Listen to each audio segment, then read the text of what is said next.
আছে 4 আর 4 8 9 10 বস্তা করে না 25 কেজি করে দিচ্ছিস না? 25 কেজি ভুট্টা 25 আর 25 কেজি করে এরপরে এই ভুট্টা বাদ হয়ে যাবে। সয়াবিন 11 বস্তা আছে আর ওই সয়াবিন বাদায় কাইলে শেষ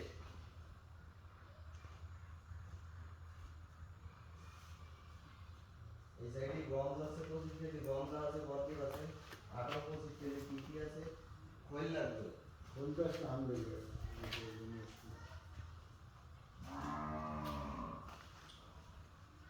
আর আছে ওই যে সেই ওষুধটা ওটা শেষ হয়ে গেছে না? না ওটা এখনো 3 মিক্সারের আছে মিক্সার দিয়ে আচ্ছা